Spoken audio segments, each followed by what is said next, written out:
Granson. Bonjour. Donc je le disais, vous avez regardé l'interview du président de la République avec Laurent Delahousse hier soir sur France 2.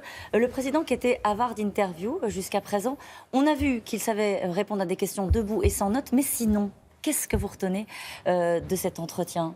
Je retiens deux choses. D'abord, sur la forme, c'était un exercice innovant, réussi, qui nous a permis de découvrir l'homme, de découvrir le palais de l'Élysée. C'était, je crois, pour le téléspectateur, intéressant. Sur le fond, je retiens avant tout deux choses. La première chose, c'est qu'Emmanuel Macron a une obsession, c'est l'action.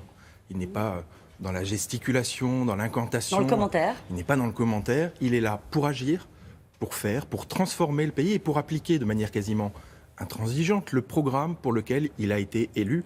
Et je crois, et il l'a dit, que c'est une nouveauté. La deuxième chose, c'est que la France a, à l'évidence, avec Emmanuel Macron, retrouvé un leadership. Leadership en Europe, leadership sur la scène internationale, sur des sujets évidemment essentiels pour l'avenir de la planète, l'environnement, bien sûr, la révolution numérique, la révolution de la finance, la question du développement, de la paix dans le monde.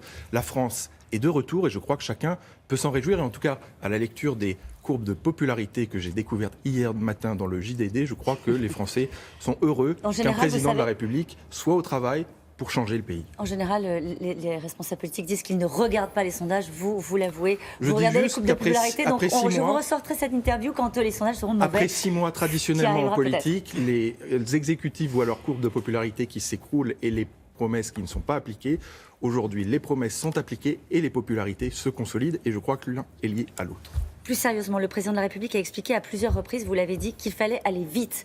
Est-ce que vous vous êtes senti concerné ? C'est-à-dire, il a expliqué la difficulté qu'il y a entre la prise de décision, la conduite de la réflexion au niveau parlementaire, des débats, etc., et le fait que les Français se rendent compte à quel point il faut parfois du temps pour mettre en œuvre les décisions. Vous voyez la différence entre le moment où on choisit et le moment où ça change la vie des Français. Est-ce qu'à l'Assemblée nationale, vous pouvez faire mieux ? Et plus vite. Le temps politique est un temps long. Le président de la République veut qu'on transforme le pays, qu'on le fasse très tôt, parce qu'il y a la question de la légitimité du suffrage. Nous venons d'être élus pour bouger les choses, et donc nous allons le faire dans le début du mandat. Et puis il y a la question du temps. Le temps législatif, c'est le sujet sur lequel nous travaillons à l'Assemblée nationale, avec les réformes qui sont engagées par le président François de Rugy, pour justement essayer de rendre notre Assemblée nationale plus dynamique, plus efficace, plus moderne, plus ouverte aussi sur la société, et cela rentre dans une réflexion globale que nous avons voulu mettre au cœur de notre mandat. Il s'agit de moderniser la démocratie. Ça fait des années qu'on entend ça. Nous allons le faire. Nous avons 3 piliers pour moderniser la démocratie en France. Le premier, c'est le changement des pratiques politiques. Ça a été fait avec la loi de moralisation. Le deuxième pilier, c'est la réforme institutionnelle telle qu'elle a été annoncée par le président de la République pendant sa campagne électorale, rappelée au Congrès, et que nous ferons au cours de l'année 2018. Et puis il y a le changement de l'institution Assemblée nationale pour la rendre plus dynamique, plus moderne, plus efficace, pour pouvoir revaloriser le rôle du Parlement et raccourcir ce temps législatif, parce qu'en 2017, en effet, il n'est pas normal qu'entre une annonce et l'effectivité de l'annonce, il y a à peu près 2 ans, et donc nous voulons raccourcir ce temps-là. Hugues Rançon, vous êtes très jeune en politique, ça fait des années que les présidents successivement arrivent aux responsabilités et considèrent que les choses vont trop lentement à l'Assemblée nationale en particulier. Pourquoi cette fois-ci les choses changeraient ? Est-ce qu'on peut imaginer par exemple qu'il n'y ait plus de navette entre l'Assemblée nationale et le Sénat, c'est-à-dire faire la lecture en une seule fois, par exemple, c'est le genre de choses.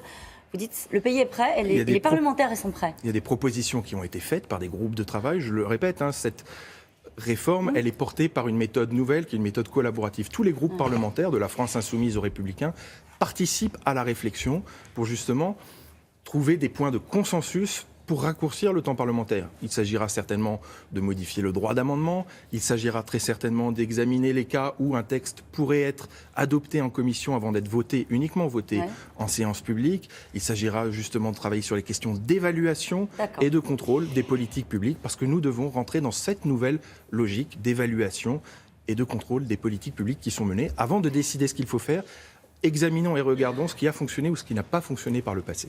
Vous êtes au perchoir, donc vous avez une bonne vision de ce qui se passe dans l'hémicycle. Est-ce que les choses ont changé avec justement ce renouvellement de la classe politique sur l'ambiance, notamment des séances de questions à l'Assemblée nationale ? Brune Poirson évoque des députés qui ont, dit-elle, 2 fois plus de testostérone quand une femme prend la parole, a fortiori quand elle est jeune, et c'est insupportable. Vous savez, la séance publique, au cœur de l'hémicycle, il y a une forme de théâtralisation. C'est souvent aussi un volcan. On sent que ça peut partir assez vite. Il faut être très attentif à ça. Mais je crois qu'en effet, l'Assemblée nationale de 2017, quels que soient les bancs, a connu un profond renouvellement, avec un changement des visages, avec deux forces politiques nouvelles qui n'existaient pas il y a encore un an, La République En Marche et la France Insoumise. Qu'est-ce que ça a changé dans la manière de faire de la politique et dans la manière de conduire les débats?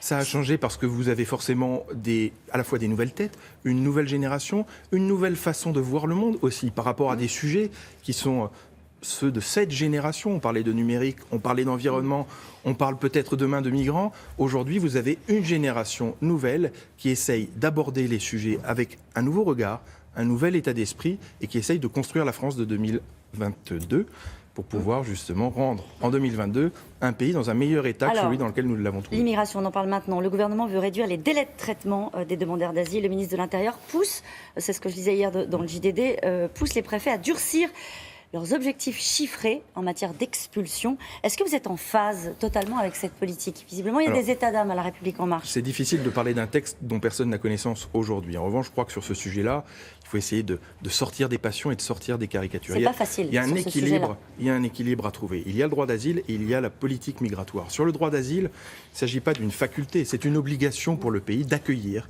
des gens qui ont fui leur pays pour cause de barbarie, de torture, d'exaction.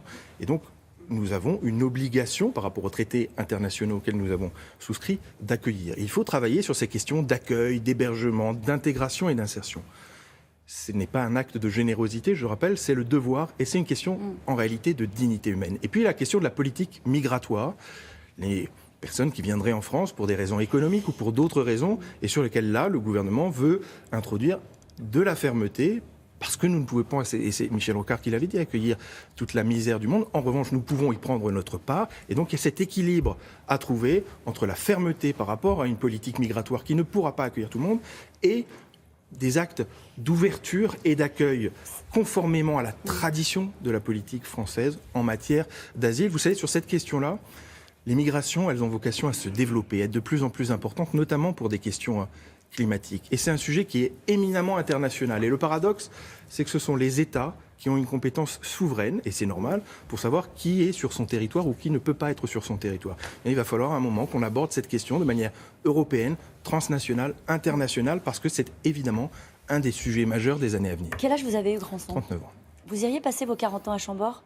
J'irai tout à fait passer mes 40 ans à Chambord. Je pense que c'est une excellente idée. Je pense que Chambord, c'est au cœur du patrimoine historique et culturel français. Ouais. Et surtout, j'irai certainement, non pas à Chambord, mais dans un gîte rural, comme l'a fait le président de la République, sur ses deniers personnels.